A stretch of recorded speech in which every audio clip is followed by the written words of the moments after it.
especially looking back on it now. I mean, I know while you're going through it, it probably had one kind of perception, and then now looking back, especially what's gone on the last 20 years, there's probably another. But can you walk us through what your mind was like at that point? So again, as a young man, join the military, you're eager for combat. That's what you're there to do. So you think about it, the year prior, you missed Panama, so you got all your buddies with their CIBs and, the mustard stains. You're like, man, I want to get in there. I want to see what this thing's about. Prove yourself, whatever it is for that, specific individual. Specifically for Desert Shield, Desert Storm, I remember we were out in the field. It was like crappy conditions. It was August. Rains came in, had stuff everywhere. But then somebody came up with a paper that said, hey, Iraq just invaded Kuwait. We weren't thinking anything of it. And then shortly thereafter, they're recalling everybody back to get back to the barracks and start packing stuff up.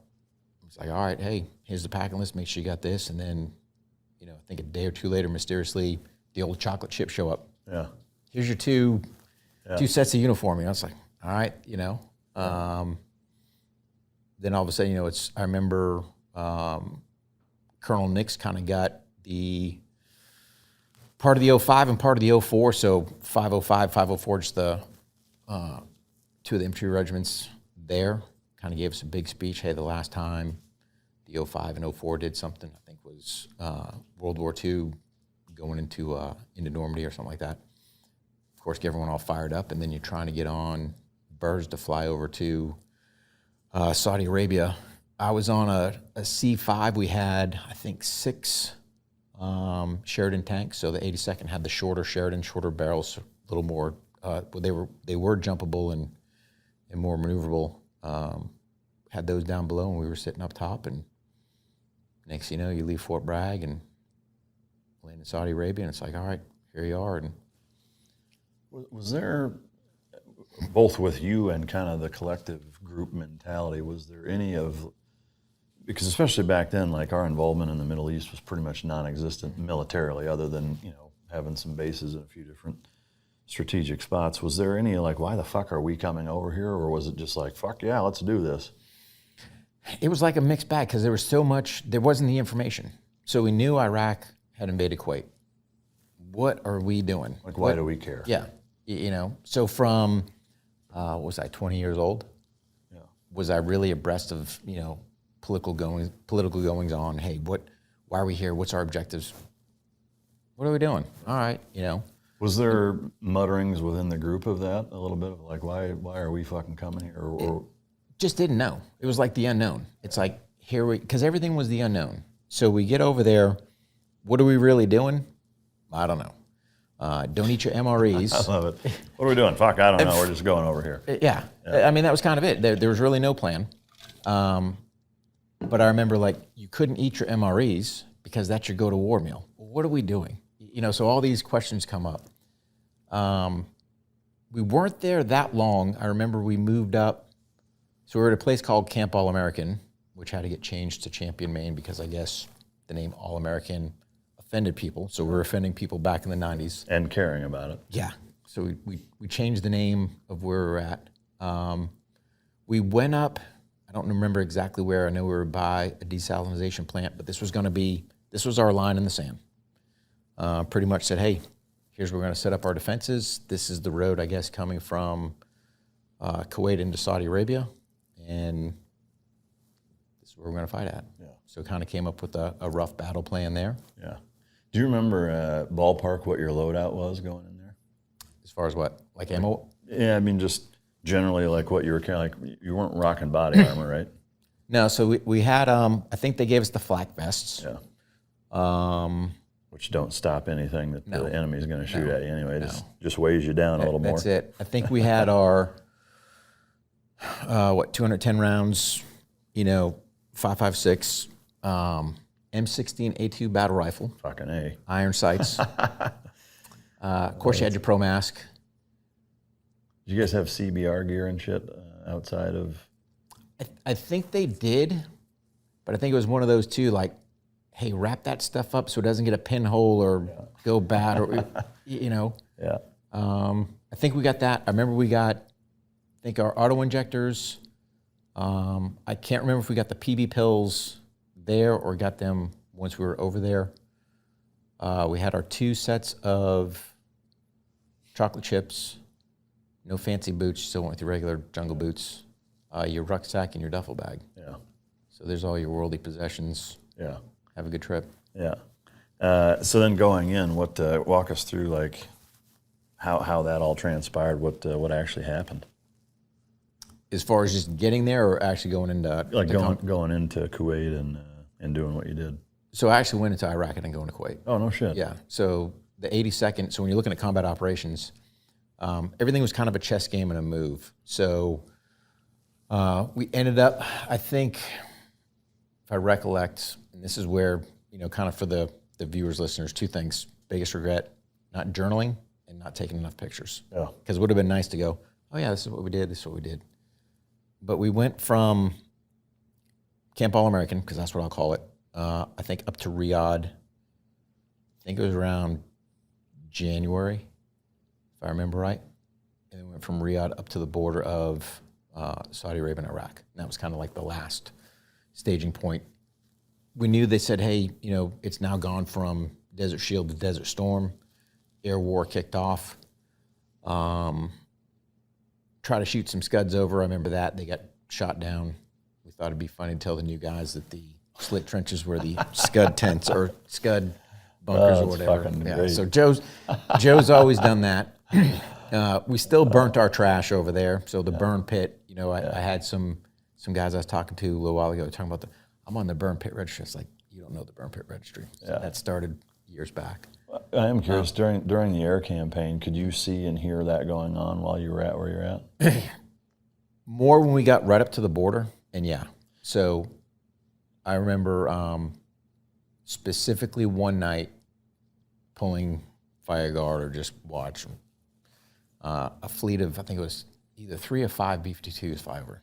Oh, no shit. They fly for about 20 minutes. They drop their ordnance. I don't know how far 20 minutes gets them, but you can feel that overpressure. Wow. So during that time, I'm thinking of the classic, arc light from Vietnam, and you're like, man, who's ever on that receiving end, they're getting smacked. Yeah. I remember, I was in junior high when that was taking place, and I'll never forget the imagery coming out of, the ground scenes of night, granted it was pretty elementary or rudimentary night vision, but just seeing the fucking tracer fire and the planes fucking bombing the shit out of Iraq. It was amazing. Yeah. I guess I can't even imagine being on the ground while that's happening. Yeah, so we didn't see a lot of that because we were on the far western end. So the 82nd's role was to make that sweep to the west with the French. Yeah. So we didn't see, any type of fire, any aircraft or anything like that. Yeah. We did when we were down in Riyadh. We did. I can talk here. We did see Scuds come in, but that's about it from that end. Any close calls, Scud-wise? Not really. Nothing. Yeah. Nope. And like so watching a fireworks show in the sky, because I think the Patriots were all shooting them down. Yeah. So how long were you in that capacity? What's that? Just the waiting? Yeah, just being where you were at right there. About how long were you in that spot? I want to say a couple weeks at each jump. So we were at Camp All-American for the most time. Then as this thing starts to progress around that January timeframe, I'm thinking that's when we went, probably December. We probably jumped to Riyadh, kind of hung out there, and then from Riyadh went right up to the border. As this thing's getting ready to, I guess, go to, I can't remember Desert Storm had already kicked off because we were down in Riyadh when all that happened. I think we got up to the border. It was getting very close to actually the invasion, if you want to call it. Yeah. At what point did they say, okay, that's it, we're done, fucking head back? How long were you there total? Ballpark. I want to say about a month or so. Yeah. Because the thing was, they brought us in via choppers.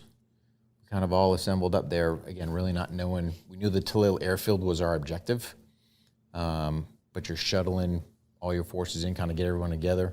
Yeah. kind of go up there to Talil. Wasn't much going on there because them boys had been bombed a long time. Their will to fight wasn't, anything there. We secure the Talil airfield, and then they want us to go around and basically destroy whatever equipment.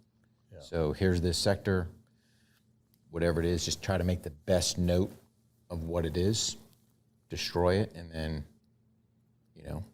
kind of do that. So we were probably there maybe a month, I'm guessing. Did you have any interactions with Iraqi soldiers deserting in droves the way that you saw some? Not from the Talil airfield side, no. Yeah. I think there was only one time we had the white flag throw up. I mean. Yeah. Any significant engagements? No, there was just nothing. Yeah, tit for tat. Yeah. All right, so once you leave and come back home from there, what was it like after that, between then and the next time you deployed significantly? So I count, if you want to say my next significant deployment would be going back to Iraq in 2005. Yeah. But kind of the interim in between, because I don't really, this is just Rick's, could you say, when I get to SF and my JSETs and stuff, I don't really consider those deployments. Yeah. If that makes sense. Sure. But when I came back, so you got to understand, Desert Storm about shut the Army down, for lack of better terms, as far as things going on stateside. Mm-hmm. Most people would go to a pre-ranger course prior to going to ranger school. I think the schoolhouse was still going, if I recollect correctly. So they asked, hey, once we came back from leave, does anyone want to go to ranger school with no pre-ranger? I'm like, sign this guy up. So no suffering before the suffering. I said, seems like a good plan. So yeah, went to ranger school, got that knocked out. What did you think of it in terms of what you're expecting versus what it was?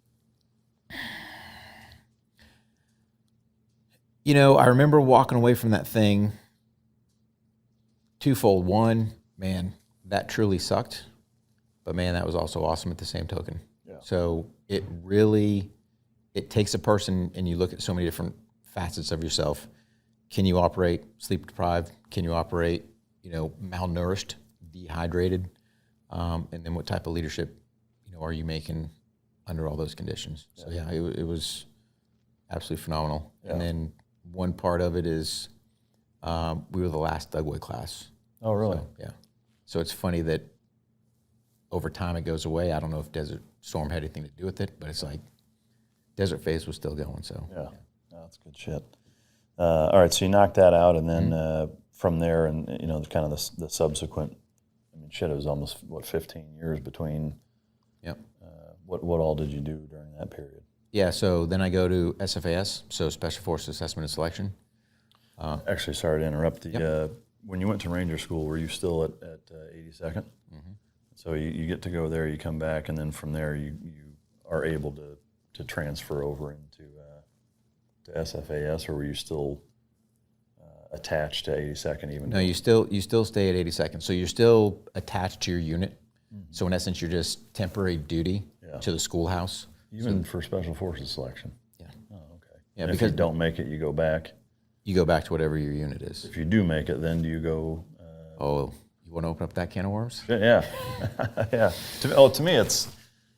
the Army is sure. Similarly confusing, because the Navy, it's better now than it was, but it's like, you're just like, who the fuck came up with this? Mm-hmm. So yeah, I'm curious how that went. Yeah, so back in the 90s, so I got done SFAS.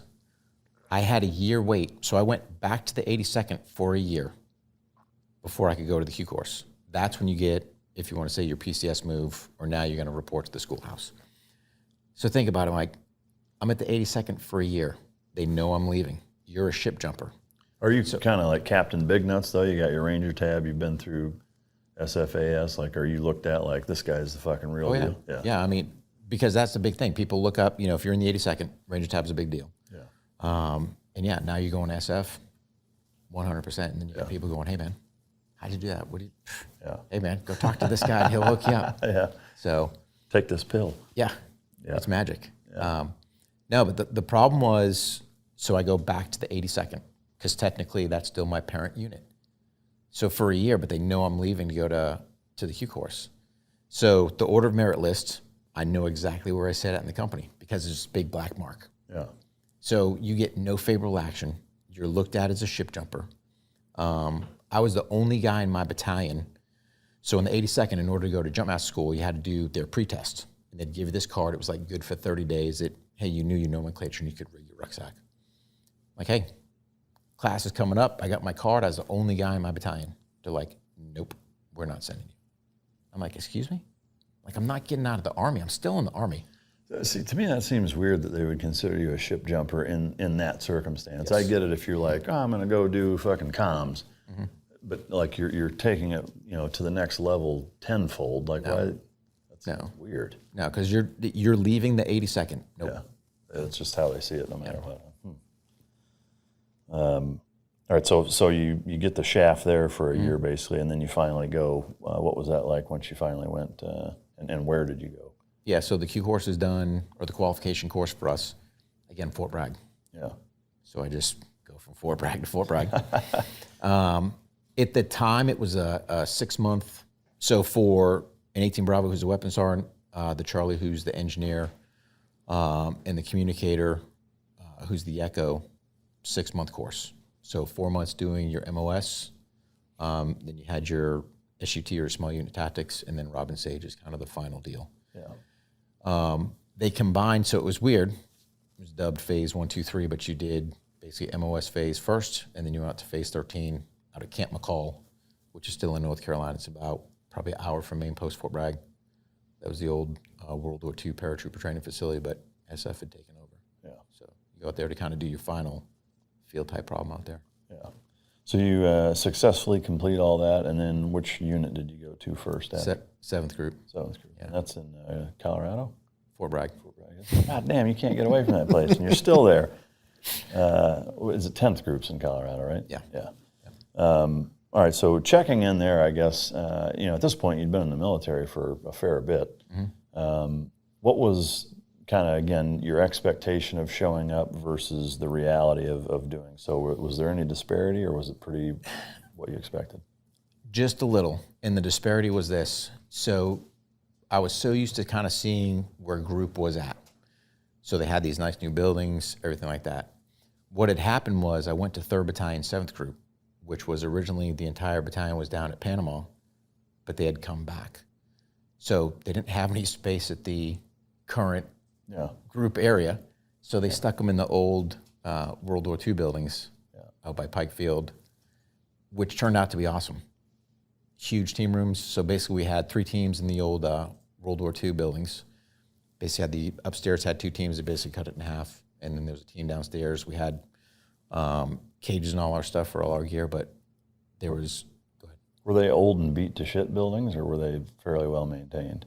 So they were old and beat to shit buildings. Yeah. However, you got some Green Beret, engineers there that's going to sit there and make things tidy and church it up a little bit. Oh yeah, yeah. That's awesome. So what year was that you checked in there? 94. Yeah. So from 94 to 2001, any Kosovo involvement or anything significant in that block of time? We were primarily going down to Central and South America. So we're doing our JSETs, working with different host nation there. So that was kind of our ins and outs as far as our deployments there. Yeah. Were you doing any legit counter-narc shit down there? Hands got tied. Yeah. So mid 90s, there was kind of a kibosh of really doing things down there. It was just one of those deals that, hey, you can go train them, but, don't be out there looking for trouble, for lack of better terms. So you have to be careful how you navigate and stuff like that. No Brazilian hookers or anything? Not to my knowledge. I did go to Brazil. Yeah. Yeah, those guys are actually pretty cool to work with. Oh, that's cool. Yeah. Was there any one spot down there in particular that stands out as being the most circus-like or total shit show over the rest? Probably Costa Rica. Really? Yeah, because here's the thing, they don't have a military. They only have a police force. Yeah. And when we showed up down there, again, you're dealing with cops from all over. And again, you're dealing with the third world country. So I can remember we're administering a PT test to these guys, and my man's shoe his tennis shoe just falls apart. He just keeps on huckabucking, you know. So it's just. But we did, like in that case, you know, we'd brought him down some old chocolate chip pants and put the little engineer tape on the side. Yeah. And I can remember their names, but you remember a roster number, and they thought that would, man, they're giving us clothes, man. We got this pair of pants. Like, yeah. Of all the places you went, does one country stand out as having the best women? Best women, probably Brazil, because we were right there. We were right there at Rio, and you got Copacabana and Ipanema. Yeah. I've not been anywhere in South America, but I've seen enough shit on TV. All right, so from there, hands are tied, not really doing a whole lot. But did you feel like you were getting good experience, though? Oh, absolutely. Training-wise? Yep. Yeah. Because you got to think, for us, we weren't using interpreters. It was all, you had to learn the language. Are you fluent in Spanish? I'm not. Yeah. I mean, were you closer back then? I was a lot better back then, but I haven't used it. Yeah. And it just kind of, can I use it when I need to? Sure. Like you could figure out where the bathroom is and ask for easy. directions. Yeah, and shit I like mean, that. we can get in that, but I'm probably not going to watch the news and get into deep political conversations and understand that. Was there, during your pipeline in SF training, was language a part of your pipeline? I don't like the word pipeline because to me it wasn't, number one, that wasn't a word we used, but it was part of our training, but after we were qualified. Okay. So I don't know how they're doing it now. They've got, it's like they start stacking more and more and more. Yeah. So once you got qualified, you knew what troop you're going to. Yeah. And was it Spanish during It was that? actually Portuguese because Really? because again, you want to set yourself up for success. Yeah. Took the DLPT, got my Spanish rating. I said, well, you already speak Spanish, but you're going to 7th group. Setting yourself up for success because that's where I wanted to go. They said, well, we got this Portuguese course going. Go learn Portuguese. Yeah. Which that's how I ended up getting to Brazil. Yeah. Because there was a Portuguese team per battalion. Yeah.